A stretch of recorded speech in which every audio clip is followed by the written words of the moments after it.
जय जगन्नाथ जय Shriram welcome to heart of education YouTube channel. जो मैंने आपण मैंने सीयूईटी 2026 एग्जाम देइछंती सीयूईटी एग्जाम पर बनारस हिंदू यूनिवर्सिटी बा बीएचयू रे वर्तमान पई BSc agriculture BTech dairy technology BTech food technology and आपणकर BSc in medical technology radiotherapy BSc in medical radiotherapy and imaging technology एते सब ब्रांच रे आपण मैंने बीएचयू रे एडमिशन करि परिबे। जदि आपण पीसीबी रे एग्जाम देइछंती ताहले आपण माने बीएससी एग्रीकल्चर पाई एंड आपण माने बीएससी इन मेडिकल टेक्नोलॉजी पाई आ BSc in medical radiology and imaging technology पाई एलिजिबल हेबे।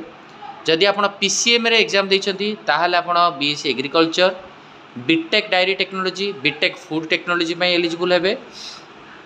जदि आपण एग्रीकल्चर बायोलॉजी केमिस्ट्री सब्जेक्ट रखी नैछंती ताहले आपण बीएससी एग्रीकल्चर पाई भी एलिजिबल हेइ परिबे।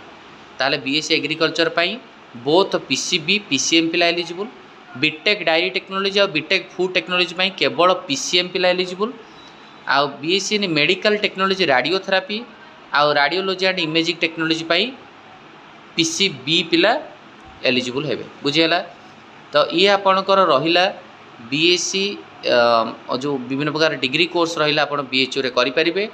आपण रजिस्ट्रेशन करिवे बीएचयू रो ऑफिशियल साइट को जाइकरी एंड जनरल कैटेगोरी 500 टंका लगे एससी एसटी पिला फिजिकल हैंडिकैप्ड पिला 250 टंका लगे। लास्ट डेट हूँ आपणकर जुलाई 25 ता भितर आपको रजिस्ट्रेशन करिवार अछि। Thank you.